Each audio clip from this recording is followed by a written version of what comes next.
Hey everyone, welcome back to the channel.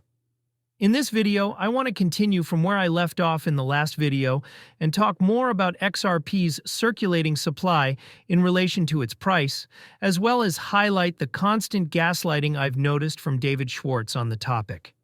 Now, if we look at XRP's supply in relation to its price since 2012, it appears that there is an inverse correlation between the two. The higher the circulating supply, the lower the price. You'll notice that when the price spiked in 2017, the supply was much lower than in 2021, where the price, despite prime market conditions for a bull run with extremely low Fed rates, didn't perform as well. The supply increased by about 9.3 billion tokens between the two bull runs, from a circulating supply of 38.7 billion in 2018 to 48 billion in 2021. Ripple alone in that year sold about $1.5 billion worth of XRP tokens. Since then, the supply has increased by over 8 billion XRP as of 2024. Needless to say, the tokenomics of XRP are worse than a meme.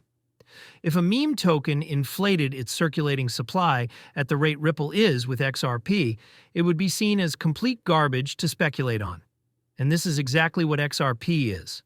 A speculative token with no real institutional demand and a high inflationary supply, which clearly has an inverse correlation with the price.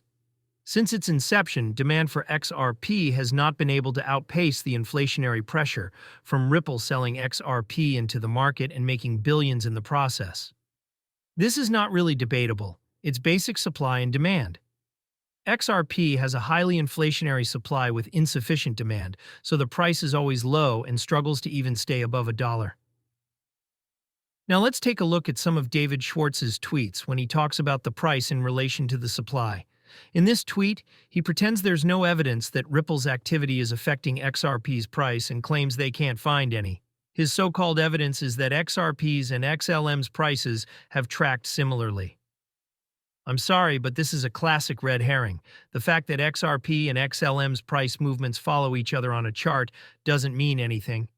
And it certainly isn't proof that Ripple's constant dumping of XRP isn't affecting the token's price appreciation.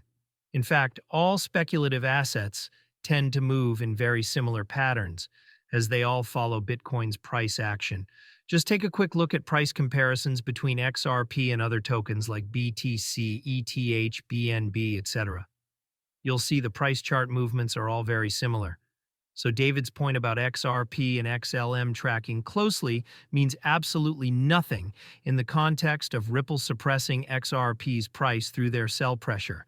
It's a complete red herring. And if we look at this other tweet, David clearly understands that XRP's price movement also tracks Bitcoin's closely. I bet if we look at XLM, we'd find the same pattern.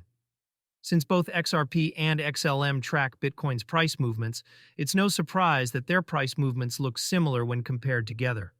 In this tweet, when asked whether XRP's supply affects its price instead of addressing the point, David throws out hopium, claiming XRP can reach $6. My question is, how, David, when Ripple keeps dumping billions into the market? Now, this tweet here was comical. Someone asked David if the entire escrow has to be sold before we see price appreciation for XRP from market buys. David responds by saying that, in the worst-case unrealistic scenario, Ripple's XRP sales only push the price down by less than 0.2 cents per month. That's some serious gaslighting. What on earth is he talking about? Obviously, Ripple's selling isn't the only factor affecting XRP's price action, but to imply that the billions of XRP Ripple has sold over the years, generating billions for the company, only affect the price by 0.2 cents per month is laughable. It's probably his way of saying Ripple's selling has no real influence on XRP's price overall, but there is definitely an inverse correlation between XRP's supply and price.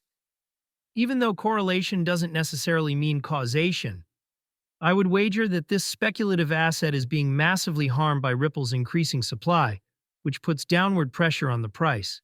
I bet if XRP's circulating supply were capped at 10 billion, the price would be significantly higher today.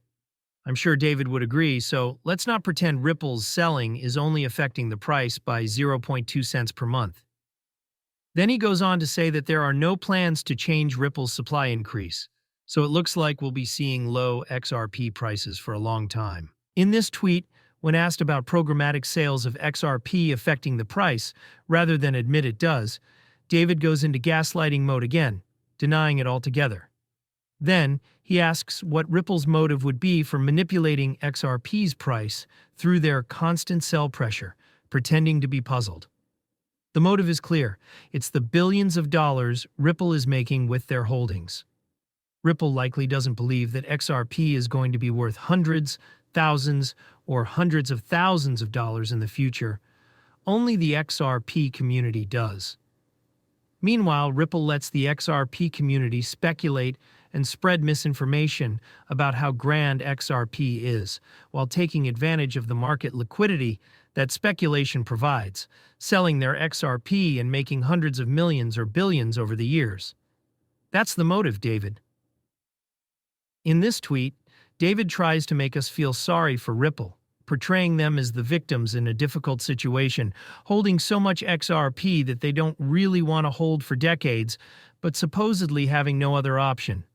Then he goes on to emphasize that XRP's price isn't being driven by anything related to Ripple. That last part clearly isn't true. As for the first part, I'd argue Ripple should just burn the XRP they're holding.